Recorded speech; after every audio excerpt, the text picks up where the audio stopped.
그래서 여기서 말하는 뭐 15만 원대 중반 정도의 컴플릿 데크라든지 이런 것들도 그 회사들이 직접 스케이트보더들을 통해 가지고 시험을 하면서 퀄리티가 입증된 거라고 보면 되거든요.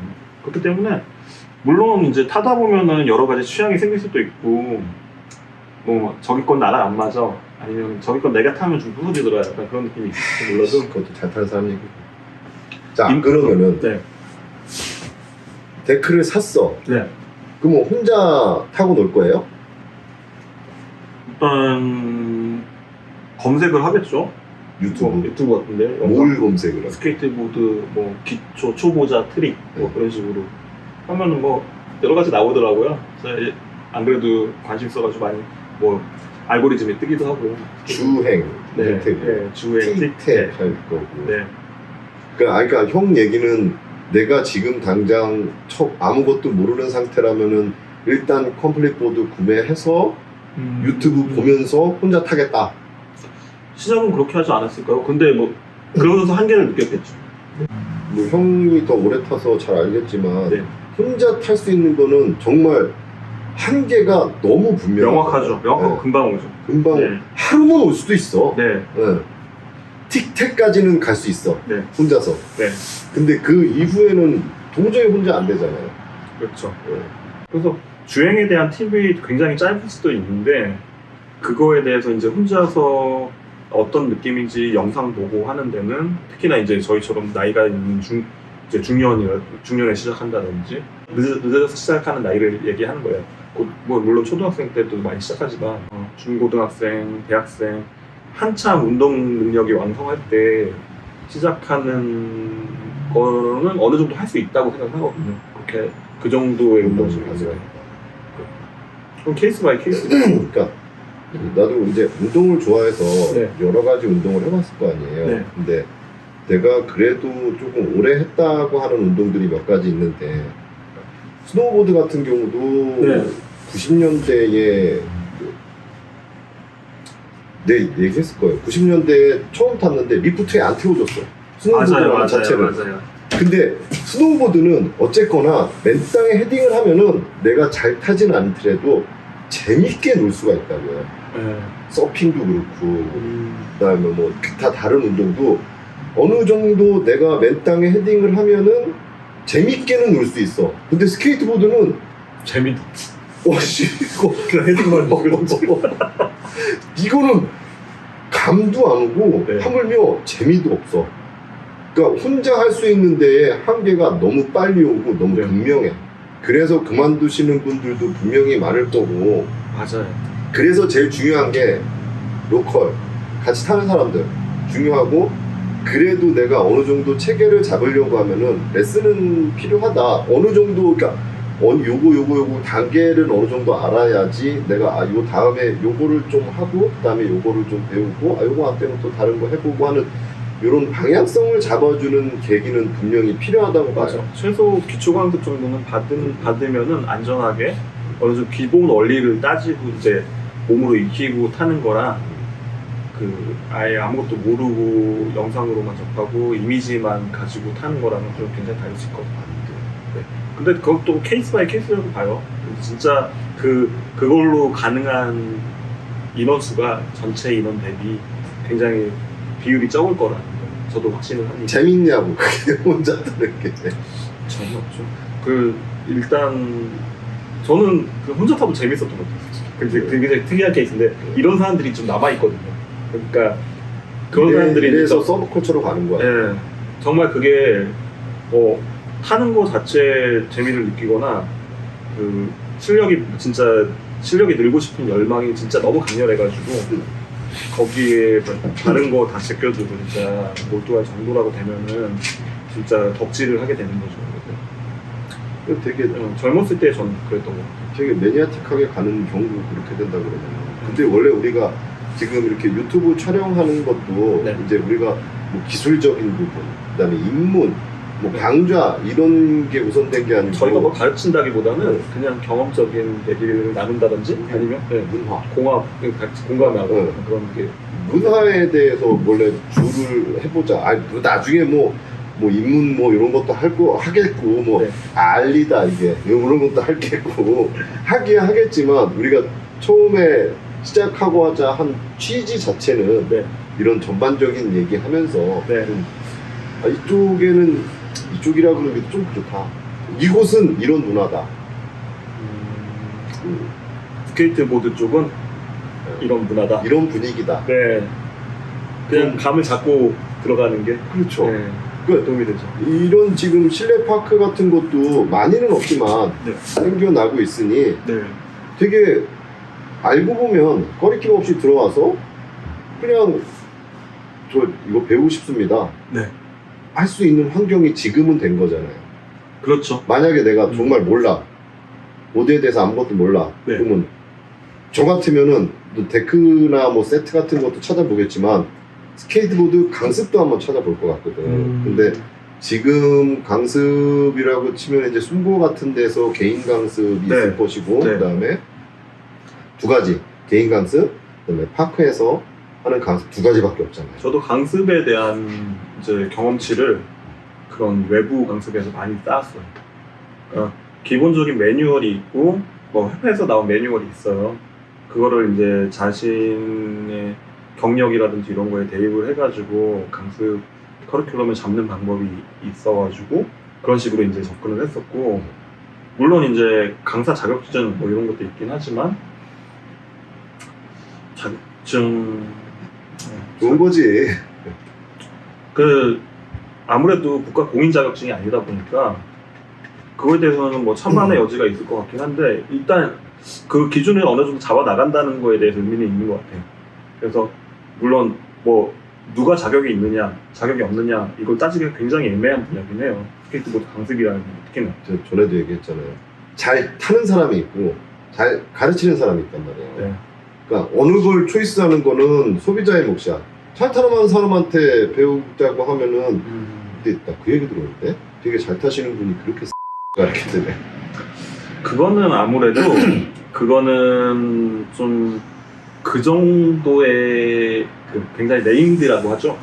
스케이트보드 실력만으로 네임드가 되면은 이제 그 사람의 수준까지 기대치가 높아지는, 그렇기 때문에 어떻게 보면 엘리트 교육으로 가게 되는 거죠. 그렇기 때문에 뭐 이거 진짜 그냥 태권도 비유 많이 하는데 도장 뭐 이런 것도 얘기를 하고, 물론 도장 관장님들이 날고기는 국대 출신 뭐 그런 분들이면 좋긴 하겠죠. 근데 거기도 분위기가 달라요. 진짜 국대 출신의 선수들 키우는 분위기라고 하면은 애들 유격 훈련하듯이 진짜 그렇게 도장에 훈련을 시킨다 그러더라고요. 그래서 물론 이제 네임드한테 개인 강습까지 받을 정도로 하고 하면 기대치도 높아지고 강습료도 비싸요, 굉장히. 개인 강습으로 딱 들어가게 됩니다. 그렇기 때문에 그거는 이제 어떻게 보면은 정말 이게 스케이트보드 실력만 진짜 목적으로 한다. 그리고 그렇게 무섭게 가르치게 하지 않으면은 스케이트보드를 가르쳐서 늘지 않거든요. 자기가 좋아가지고 시간을 투자하고 그 트릭이라든지 동작에 대해서 연구를 많이 하고 계속 이미지화를 시켜야지 내게 되기 때문에 스케이트보드 같은 경우는. 그래서 가르칠 때 몸이 안 따라간다든지 계속 안 좋은 습관을 반복한다든지 그러면은 화를 낼 수밖에 없을 것 같긴 해요. 그래서 물론 잘 타면 좋죠. 가르쳐준 대로 한 번은 따라하면 좋긴 한데 에휴. 그런 사람들이 몇이나 되겠어요, 그런 친구들이. 에휴. 알리 한 1년 하고 있는데 네. 접어야 돼. 그러니까 알리가 목적으로 하면은 알리만 스케이트보드 탈 때 알리만 해가지고 진짜 하면 재미가 없을 수 있을 것 같아요. 근데 스케이트보드의 방식은 진짜 여러 가지거든요. 그러니까 전에도 그 얘기 했었는데 네. 알리가 안 되면은 왠지 어차피 넘어야 할 산이라면 얘부터 해치우고 가는 게 낫지. 앞으로 갔다 또 뒤로 오기 싫다는 거죠. 떼고 가자. 저도 좀 어떻게 보면 스케이트보드에 대해서 좀 많이 돌아온 타입, 많이 이렇게 돌아서 간 타입이거든요. 정말 이제 운동신경 좋았던 나이 때 시작을 해가지고 그때는 이제 여러 가지 생각 안 하고 탔거든요. 그렇기 때문에 많이 다치기도 했고, 그때 당시에는 지금으로 치면은 정말 말도 안 되는 스케일 시도도 했었고, 그러다 보니까 지금 와서는 기초를 좀 더 다지고 제대로 정도를 걸었다면은 더 나은 기술들이 쌓을 수 있지 않았을까 그런 생각을 많이 하거든요. 다치지 않고 가는 게 최고예요, 스케이트보드. 너무 다쳐요. 네. 그렇기 때문에 다치지 않고 가는 게, 다치지 않으려면 스케이트보드의 기본 원리를 좀 익혀야 되거든요. 근데 어떻게 보면 간단할 수도 있고 어떻게 보면 좀 어려울 수도 있어요. 기본 원리라는 게. 그게 항상 내 몸에 배있고 내가 생각하는 그 스케이트보딩을 할 때 기본적으로 요걸 유념해, 그런 포인트들을 유념해 두고 딴다 그러면은 다치지 않고 안전하게 조금씩 나의 실력을 향상시킬 수가 있는 게 스케이트보드거든요. 그러니까 잘 타는 사람들이 그렇게 얘기를 하지 실질적으로. 근데 답답하죠. 처음에 시작했을 때. 나는 내가 굉장히 잘 타는 줄 알았어. 예. 이게 초반에는 굉장히 빨리 배우잖아요. 뭐 주행, 틱택 뭐 이런 까지 확 지나가잖아요. 아, 좀 재미가 여기 좀 있구나. 재밌네. 근데 그것도 기본적으로 다른 운동을 해보셔가지고 다른 사람들에 비해서 그게 좀 빠르셨을 수 있어요. 근데 다음이 알리야. 근데 알리 동영상을 엄청 많이 봤어요. 유튜브에서. 네. 아, 딱 동작 뭐 별거 아니구나. 타이밍만 잡으면 되겠구나. 근데 지금 와서 생각해 보면은 난 지금도 생각해. 팝을 쳐서 공중으로 뜬다는 자체가 이건 정말 사람이 할 수 없는 포인트야. 그게 진짜 제일 신기하고 멋있긴 했어요. 스케이트보드에서 그러니까 지금 이렇게 보드가 생각하면 발에 붙어서 몸이 뜬다고? 맞아. 네. 이게 같이 떠서 같이 내려오잖아. 네. 보드를 타지 않는 분들은 제일 신기해하는 트릭이긴 해요. 근데 나 안 신기했다고요. 처음에 유튜브 동영상 봤을 때는 타이밍 이 맞추면은 정도야. 하겠구나. 근데 진짜 1년째 못하고 있어. 그 알리의 목적이 뭔지를 먼저 생각을 하고 알리를 시작하는 것도 좋거든요. 점프 동작 자체는 아니에요. 우리가 점프를 하는 이유는 어디에 올라가거나 아니면 무엇을 뛰어넘거나 아니면 어디서 뛰어내리거나 그렇게 점프 동작을 하잖아요. 그렇기 때문에 스케이트보드에서도 마찬가지거든요. 스케이트보드 타고 그냥 의미 없이 점프, 물론 이제 가다가 그냥 점프 한번 하는 것도 멋있긴 하지만, 근데 이제 그걸 목적을 가지고 연습을 하면은 좀 더 재미있고, 내가 목적지가 만약에 턱을 하나, 한 10cm 정도 되는 턱을 올라가. 너무 높은데? 아니면 5cm도 괜찮아요. 빨대로 해, 빨대. 턱을 하나 넘어가는 게 목적이다. 아니면 빨대 하나 넘는 게 목적이다. 그런 식으로 이제 낮은 목표부터 정해놓고 알리를 이용해서 무언가를 하는 거죠. 무언가를 뛰어넘는다든지 알리를 이용해서 올라간다든지. 그래서 알리 자체, 동작 자체가 목적이 되면은 진짜 피곤해지고 너무 피곤한 게 뭐냐면 이제 처음에 시작할 때가 제자리 알리잖아요. 네. 그래, 제자리 알리 죽어라고 하면 제자리 알리는 돼. 근데 그 다음이 주행 알리잖아요. 정말 안 돼. 그 다음이 이제 뭐 목표 세워놓고서는 걷는 거잖아요. 네. 세 개가 다른 종목이야 일단은. 완전히 다른 종목이야. 그래서 이것도 약간 강습 커리큘럼처럼 있을 수 있어요. 그냥 간단하게 말씀드리자면은 일단 기준선을 두고 약간 랜딩이라는 거죠.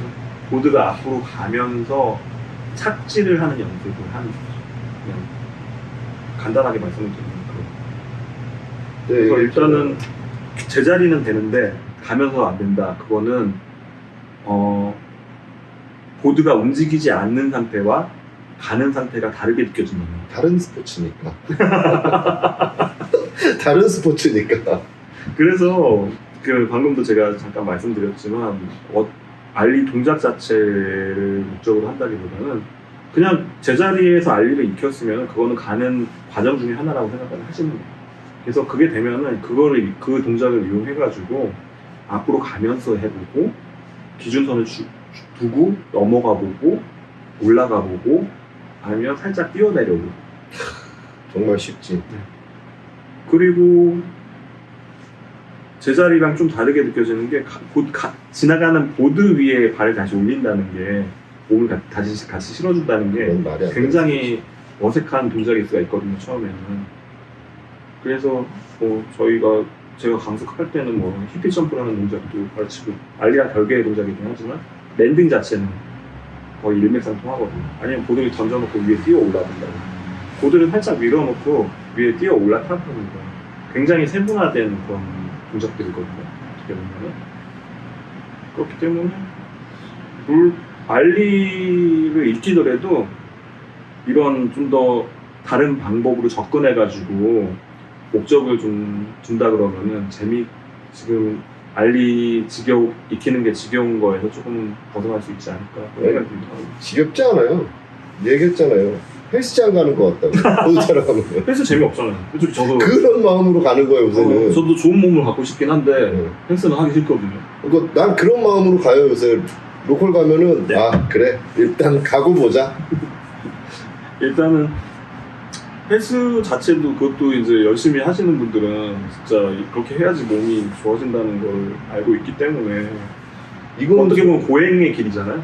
이거는 정말 도 닦는 마음으로 하고 있어요, 나는 진짜. 아, 조금씩만 하자. 그래도 스케이트보딩은 제가 확실히 말씀드릴 수 있는 거는 보디빌딩이나 그런 헬스라든지 그런 성과를 내기 위해서 정말 고생하는 그런 종목이랑은 좀 다른 게 재밌게 할 수 있는. 일단 전체적으로 몸의 밸런스가 잡혀야 돼요. 그래서 저는 보드 위에서 시간을 많이 보내라는 얘기를 해요. 정말 많이 밀고 다니고 많이 방향 전환도 많이 해보고 되는 기술 많이 해보고 그러면은 보드 위에서 언젠가부터 편해지는 시기가 오거든요. 지금은 네. 심리적으로도 몸도 불편해. 근데 저도 불편해요. 아직도 불편해요. 얘가 네. 무산소 운동이잖아요. 어떻게 보면은 그렇죠. 굉장히 무산소 운동이야. 그 보드 트릭을 하는 순간만은 되게 숨차고 제자리 알리면 유산소 플러스 유산소 전신. 땀이 뻘뻘 나. 온몸에 정말 손끝 발끝 다 힘주고 타니까. 전 왜 이렇게 보드를 타면 땀이 많이 나는지 좀 고민을 해봤거든요. 네. 다른 운동 했을 때도 이렇게 많이 나진 않아요. 무산소 운동이야. 그 긴장을 몸에 힘이 많이 들어요. 몸에 힘. 밸런스를 잡는 것 자체가 그 전신 운동이다 보니까 온몸에 근육을 써야 되고 그리고 이제 집중도도 다르다 보니까 식은땀 비슷하게 좀 나는. 안 쓰는 근육도 많았어. 물론 의학적으로 따지면 뭐 스케이트보드 피직스나 뭐 그런 식으로 들어가게 된다면 좀 더 전문적인 의견이 있긴 하겠지만 제가 그냥 경험적으로 생각하기에는 다른 운동이랑 다른 게 그런 게 있는 것 같아요. 좀 집중이 필요하고. 집중력, 그날의 운, 그날의 컨디션, 그날의 운도 필요한데. 형, 나 팝샵잇 했다니까요. 제자리 팝샵잇. 그날의 운. 오록이라는 게 있긴 하지만 근데 그렇게라도 타본 경험이 있다는 거는 근데 솔직히 저는 예전에 스케이트보드 타다가 허풍 심한 친구들도 있긴 있었어요. 자기가 뭐 어디 그라인더를 걸고 뭐 빅스핀으로 뭐 뛰어내렸는데 그게 착시가 됐다. 근데 제가 보기엔 그 친구 알지 못하지. 근데 깡은 좋을 수 있잖아. 근데 네. 그게 이미지가 그려져요. 그 사람이 한다고? 근데 눈앞에서 딱 보여지기 전까지는 그걸 확인할 수가 없긴 하지만 약간 그런 생각이 들거든요. 그러니까 이거는 허풍을 떨 수 없는 스포츠예요. 스케이트보드. 진짜 자기가 기본적으로 뭐 그라인드를 걸고 뭐 기술 하나하나를 별개로 하더라도 그 사람 평소에 스케이트보딩 습관이라든지 아니면 스타일을 보면은 이 사람이 할 수 있는 트릭이다 아니다 시도를 했을 때 어느 정도 이미지가 그려지거든요. 그런 눈이 없는 사람이 그런 허풍을 떨 수 있는 거고 스케이트보드 내가 하는 게 눈에 그려지는 것부터 연습을 해야 되거든요. 알리에서 뭐 킥플립으로 넘어간다. 아니면 뭐 팝샵잇을 한다. 근데 제자리 팝샵잇은 그려지죠. 안 그려져. 그때는 정말 운이 좋아서 한 번 된 거고. 근데 조금씩 이렇게 팝을 차는 연습을 하셨을 거 아니에요? 그러니까 그때 그러니까 형님이 제자리 팝샵잇을 하는 거를 제가 직접 눈으로 확인하지 못했지만 됐겠구나. 영상 있어요. 응, 됐겠구나라고 생각을 하거든요. 왜냐 평소에 스케이트보딩 하는 거 봤기 때문에 형님이 제자리 팝샵잇을 할 수 있는 정도의 수준이 된다는 걸 저도 알고 있어요. 근데 그 이후로 한 번도 안 됐어요. 시도도 안 해봤고 아파. 넘어지면 너무 아파. 그리고 그 여러 가지가 작용을 하거든요. 스케이트보딩은 그 스탠스라든지 아니면 이제 점프력이라든지 팝이라든지 이런 게 작용을 해요. 누가 보느냐에 따라서도 작용이 달라져. 그리고 누가 가르쳐주느냐에 따라서도 작용이 달라지고 그래서 한 번 타본 경험이 진짜 중요한 거예요. 스케이트보딩의 트랙에 있어서. 그래서 내가 타본 거는 그게 이미지가 각인이 되거든요. 내가 그때 탈 때 이런 느낌이었지라는 게 어렴풋이나마 머릿속에 남아있게 되거든요. 그래서 다음에 만약에 형님께서 탑샵에서 시도하신다 그러시면은 언젠가는 길지 않은 시간 안에 형님이 다시 타실 수가 있다는 거죠. 얘로 난 이 데크로 킥플립까지 가려고. 좋아요. 부러질 때까지 한번 타봐야지. 그리고 플립을 어느 정도 알리가 되면 시작하라 그러잖아요. 발 아래에서 도는 공간이 필요하기 때문에 그래서 알리를 하라 그래요. 팝샵이까지만 하고 네. 그만둘라고. 아니 팝샵이 된다. 킥플립까지만 하고 화갑잔치 때 킥플립 한번 하고 그만둘라고. 그렇게 길게 안 잡으셔도 돼요. 그 기간에 얼마나 집중하느냐가. 요새 진짜 일주일에 한 번도 안 타요. 보름에 한 번 탈라나? 네. 그냥 잘 안 타게 돼. 아 그리고 가도 이제 다들 킥플립 연습하고 있는데 아 진짜 하나 알리 찍고 앉아있으니까. 나의 스케이트보딩을 해요, 형님. 네? 다른 사람들 킥플립 연습한다고 내가 연습 못할 건 없잖아. 그게 같이 이렇게 있으면은 좀 그래. 그게 형님이 이런 이제 명확한 스케이트보딩에 대한 목표가 없어서 그럴 수도 있어요. 목표는 없어요. 환갑잔치 때 킥플립 하는 거 말고는 목표는 없어요. 얼마 안 그러니까 남았어요. 너무 길게 잡으니까 밀어놓고 있는 거예요, 형님. 그리고 당장 다음 달에 킥플립을 해야 되는 상황이 코앞에 닥쳤어요. 환갑잔치가 다음 달이에요. 그러면 형님 지금 연습하시지 않으시겠죠? 아픈 건 어쩌고 너무 아파. 아픈 건 저도 공감합니다. 저도 네.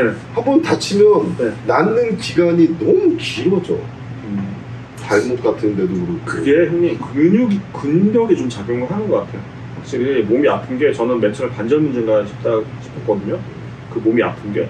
근데 그 알리를 친다든지 플립을 돌린다든지 그라인드를 건다든지 그 동작 자체는 제가 근육이 기억을 하고 있어요. 근데 그 동작을 수행했을 때 근육에 오는 무리가 부하가 내 근육이 버티지 못하니까 통증이 오는 것 같거든요. 가동 범위도 이제 많이 좀 줄어들었을 거고. 물론 이제 다른 스케이트보드들 오래 타고 계속 타는 스케이트보드들 보면은 따로 운동을 해주더라고요. 스트레칭이나? 스트레칭도 하고 기본적인 이건 이제 근력 운동을 하더라고요. 그렇기 때문에 저도 느낀 게 여기서 만약에 물론 실력이라든지 이런 트릭이 내리막길을 걷고 있지만 여기서 다시 올라가려고 하면은 우리 나이에는 이제 따로 이런 기초적인 몸을 만들려 가면서 스케이트보딩도 해야지 실력도 점점 올라가지 않을까 그런 생각도 들거든요. 근데 이게 생각처럼 안 되는 게 운동을 이제 나이가 있어서 운동을 하려면은 운동 전에 스트레칭도 굉장히 오래 해줘야 되고 네. 운동 끝나고 스트레칭도 굉장히 오래 해줘야 되는데 막상 가게 되면은 네. 야 그러니까 보이는 게 그래서 그래요. 세상 귀찮아. 그러니까 다른 이제 20대, 30대 친구들은 이제 그냥 몸을 데피지 않아도 그러니까 바로 운동을 수행할 수 있는 나이거든요. 근데 이제 저희 이제 40대, 50대 접어든다 그러면은 진짜 준비 기간도 오래 걸릴 거고 맞아. 어느 정도 몸이 이제 풀리고 히팅이 된다고 해도 기본적으로 낼 수 있는 근력 자체도 낮을 거고 더구나 몸은 더 무거워졌을 거고 몸무게도 더 나가요. 어떻게 보면 맞아. 평균적으로. 다이어트 해야 돼. 네. 그러니까 다이어트 플러스 근력 운동을 해야지 그 스윙 능력이 좋아진다. 그리고 자주 타야 돼. 결국에 맞아요. 저는 아직도 스케이트보드를 잘 타고 싶은 생각이 있거든요. 지금보다는 잘 타고 싶은. 그리고 지금보다 잘 탔던 때를 기억을 하고 있기 때문에 아직 좋아질 여지가 많이 있다고 생각해요. 나이는 이제 운동 능력을 점점 꺾여가긴 하지만 아직 저의 이제 스케이트보드를 점점 놔줘야 될 시기는 아니라고 생각하고 오히려 중간에 많이 놓고 있었기 때문에 다시 좀 회복해 가는 게 필요하다고 생각하거든요. 근데 그런 걸로 따져봤을 때 형님도 지금 이제 입문을 했잖아요.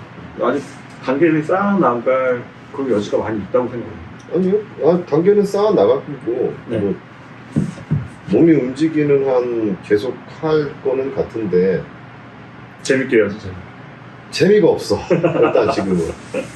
그냥 와서 이렇게 수다 떨고 네. 요러는 건 너무 좋은데 네.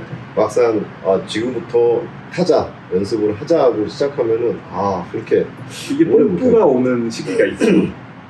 계속 이제 그 문화에 관심 갖고 계속 영상도 보고 얘기 나누고 이제 주변 사람들 타는 거 같이 이제 타다 보면은 실력은 자연스럽게 늘어가는 것 같아요. 뽐뿌가 원래는 장비를 바꿔야지. 장비도 이만한 뽐뿌가 어딨어. 그쵸. 하고 싶잖아. 이런 게 또 동기부여가 될 수도 있죠. 원하는 이제 사이즈에 괜찮은 디자인 댓글 너무 바꿨다. 귀여워. 중년이 되고 어느 정도 장비병이라는 것도 좀 무시 못하잖아요. 장비병? 근데 스케이트보드는 진짜 다른 데 비해서 뭐 캠핑, 골프 뭐 이런 이제 일반적인 중년들의 운동에 비해서는 장비빨을 제일 안 받는, 그렇지. 그리고 아무리 진짜 수집한다 그래도 경제적으로 크게 부담이 되지 않는 부담 되지 형. 다른 거예요. 그냥 비교적 그러지 않을까 싶습니다. 그리고 저는 이제 기어도 중요하지만 이런 소프트북, 진짜 패션이라든지 신발이라든지 이런 것도 자기가 좋아하는 거를 착용을 하고 했을 때 우리도 재미있게 탈 수 있는 거거든요. 기분을 좋게 프레시하게 딱 하고 착장을 하고 나갔을 때 타는 거랑. 근데 진짜로 한없이 업그레이드 시키고자 하면은 풀 셋업 슈프림. 그거는 아예 트럭 휠까지 풀 셋으로 하면은 그거는 그냥 그냥 한정없이 들어가. 멋있는 이미지일 뿐이지. 아니 그 형이 자꾸 저렴하다 그러니까 비싼 스포츠입니다. 그뭐 슈프림 슈프림 프로처럼 하고 타면은 멋있게 하고 힙하게 하겠죠. 근데 그건 일단 실력이 뒷받침 되어야지 어느 정도 좀 네, 그러고. 슈프림 안 사는 가장 큰 이유가 그거예요. 쟤는 왜 저거 타?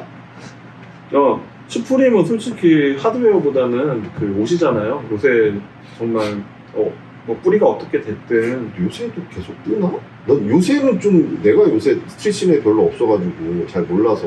모르겠어요. 저도 스트릿 브랜드를 좋아하는 사람들 입장에서는 얘네가 한번 다음 브랜드가 어떤다라는 잘 모르겠지만 스케이트보드 씬에 있어서는 그래도 윌리엄 스트로백이라든지 그런 쟁쟁한 이제 거장들이 그 필름을 하고 있고, 유럽이라든지 저기 이태리라든지 아니면 미국에서도 그렇고 여전히 활발하게 스케이트보더를 서포트하고 있고. 그러니까 브랜드 그런 브랜드이다 보니까. 그 슈프림이라는 것만 자체만 봤을 때 이미 정점을 한번 찍은 듯한 느낌을 좀 받았거든요. 네. 콜라보 자체를 막 루이비통 막 이런 데랑 콜라보를 함으로써 야 더 이상 갈 데가 있나 이제? 오르내림이 있다기보다는 그냥 하나의 아이콘으로 그냥 자리 잡은 지 오래된 것 같아요. 누구의 하나의 아이콘이에요? 그냥 신이라든지 스트릿 씬의 아이콘인지 아니면은 브랜드 파워인지 아니면은 솔직히 코어 스케이트보드라고 해도 슈프림을 무시할 수 없거든요. 그리고 워낙 우리 주변에 슈프림 입고 타는 사람 있어요? 이렇게 말하면 참 슬퍼지는데 슈프림이 스케이트보드의 브랜드가 아닌 지가 오래되긴 했죠. 그러니까 어떻게 보면 포저라는 거랑도 좀 어느 일맥상통하긴 하는데 스케이트보드 브랜드로 전체를 감싸고 있으면서도 뭐 스케이트보드는 안 타는. 근데 물론 패션 자체가 좋아가지고 좋아할 수도 있는 거죠. 근데 솔직히 얘기해봐요. 그냥 막 쓸어보잖아. 네. 이게 예쁠 수가 없는 거잖아. 솔직히 얘기하면은 어떻게 그냥, 보면은 가장 근본이 될 수도 있는 거죠. 그냥 슈프림이구나, 면티구나. 저 이거 호프 박스로. 그러니까 이것도 그냥 아무것도 옷이 예쁜 건 아니잖아. 로고가 예쁜 거죠. 저 이 핏도 좋아하거든요. 굉장히 루즈하면서 스케이트보드 탈 때 입으면은 약간 좀 사이즈가 큰 거긴 한데 약간 이렇게 루즈하게 입는 거 배기 스타일을 좋아하다 보니까 옷 재질도 약간 기모라서 따뜻하기도 하고. 그래서 이런 간절기 때 스케이트보딩 할 때 얇은 티 하나에다 이거 하나 입고 나가면은 참 기분 좋게 보드를 탈 수 있어요. 나는 왠지 이런 의류를 못 사겠어. 왠지 잘 타야 될 것 같은 그런 느낌 있잖아. 아니죠. 그러니까 전 허프 자체도 좀 스케이트보드 코어 브랜드라고 생각을 하거든요. 허프나겔, 키스 허프나겔이라고 그 유명한 스케이트보드. 얘네도 조금 주춤하지 않아요 요새? 여기저기 콜라보 많이 하더라고요. 그렇기도 하고 뭐 가격대도 그렇게 비싸지 않고 구하려고 마음 먹으면 얼마든지 그 정도 이해되는 가격대에 구할 수 있는 그런 브랜드다 보니까 아 귀여워. 이런 데크들은 좀 타기 아깝잖아. 그 모셔둘 수 없지. 모셔둔 문화도 필요하다고 생각해요. 그래서 아까 형님 잠깐 말씀하셨는데 슈프림 데크를 장식용으로 거래를 한다. 뭐 가격만 합리적이면은 전 나쁘지 않다고 봐요. 데크 역사적인 데크를 모으고 그래픽 자체가 좋아가지고 집에 걸어놓고 이런 문화도 필요하거든요. 근데 그게 슈프림을 로고를 빼면은 그때도 예뻐 보이냐? 그게 문제지. 그러니까 데크가 뭐 내 얘기했잖아요.